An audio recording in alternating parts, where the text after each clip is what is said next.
جس طرح اللہ تعالیٰ نے ہمارے لیے زمین پر بے شمار غذائیں پیدا فرمائیں، اسی طرح سمندر میں بے شمار قسم کی مچھلیوں کو ہماری غذا بنا دیا۔ لوگ ہزاروں سال سے سمندری مچھلیوں کا شکار کر کے اپنی غذا حاصل کر رہے ہیں، لیکن آج تک مچھلیاں ختم نہیں ہوئی۔ اور عجیب بات یہ ہے کہ کھارے اور میٹھے سمندر کی مچھلیوں کے ذائقے میں کوئی خاص فرق نہیں ہوتا۔ بے شک یہ اللہ کی قدرت اور بندوں پر اس کی بڑی عنایت ہے، جس نے ان کے لیے مچھلی جیسی اہم غذا کا انتظام فرمایا۔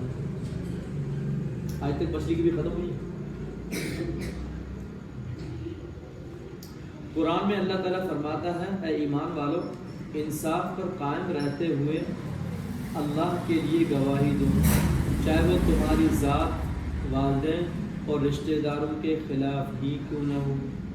سچی گواہی دینا اور جھوٹی گواہی دینے سے بچنا ضروری ہے۔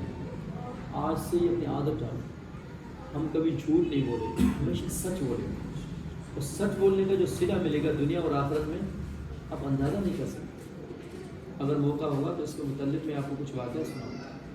سچ کا پھل بڑا زبردست ہوتا ہے۔ سچا بندہ قیامت کے دن نبیوں کے ساتھ ہوگا۔ آپ صلی اللہ علیہ وسلم جب استنجا کے لیے تشریف لے جاتے تو چپل پہن لیتے اور سر کو ڈھانپ لیتے۔ آپ صلی اللہ علیہ وسلم نے فرمایا، جو تم نے خود کھا لیا وہ تمہارے لیے صدقہ ہے، اور جو کچھ تم نے اپنی اولاد کو کھلایا وہ تمہارے لیے صدقہ ہے، اور جو کچھ تم نے اپنی بیوی کو کھلایا وہ تمہارے لیے صدقہ ہے، اور جو کچھ تم نے اپنے خادم کو کھلایا اس میں بھی تمہارے لیے صدقے کا ثواب ہے۔ مہمان کو کھلانا بھی صدقہ ہے۔ مہمان اپنی روزی لے کر آتا ہے، میزبان کے غنا لے کر جاتا ہے اور برکت چھوڑ کر جاتا ہے۔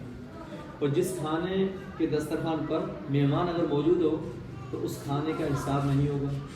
جس دسترخوان پر بچہ بیٹھا ہو اس کا بھی حساب نہیں ہوگا۔ جو اللہ کے راستے میں مال خرچ ہو اس کا بھی حساب نہیں ہوگا۔ اب ہم ذرا خود دیکھیں ہمارا پیسہ کہاں خرچ ہوتا ہے۔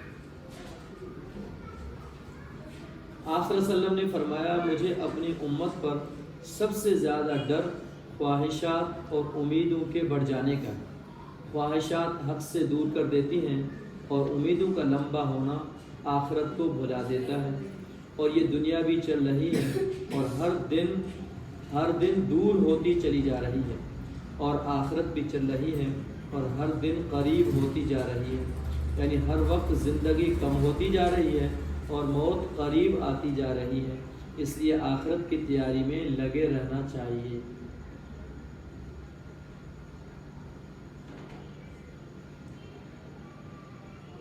حضرت ابن عباس کی موجودگی میں، ذرا سنیں، حضرت ابن عباس کی موجودگی میں ایک شخص کا پاؤں سن ہو گیا۔ جیسے بیٹھے بیٹھے پاؤں سن ہوتا ہے، ایسے ہی حضرت ابن عباس کی موجودگی میں ایک شخص کا پاؤں سن ہو گیا تو انہوں نے فرمایا، اپنے محبوب ترین شخص کو یاد کرو۔ اس نے کہا، محمد صلی اللہ علیہ وسلم، تو وہ ٹھیک ہو گیا۔ یعنی کہ پاؤں سن ہو گیا اور حضور کو یاد رکھیں، یاد کریں، ٹھیک۔ اور کل ہم نے ایک بات پڑھی، جس کے کان بجنے لگے تو اللہ کے نبی نے فرمایا، وہ مجھے یاد کرے یا مجھ پر درود شریف پڑھے تو اس کا کان ٹھیک ہو جائے۔ ایک صحابی نے شکایت کی، اس نے یہی عمل کیا، اسی وقت اس کا کان ٹھیک ہو گیا اور بجنا بند ہو گیا۔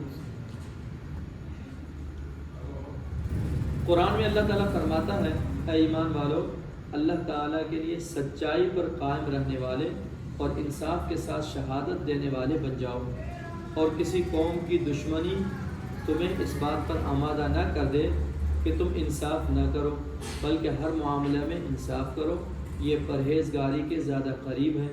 اور اللہ تعالیٰ سے ڈرتے رہو، بے شک جو کچھ تم کرتے ہو اللہ تعالیٰ اس سے باخبر ہے۔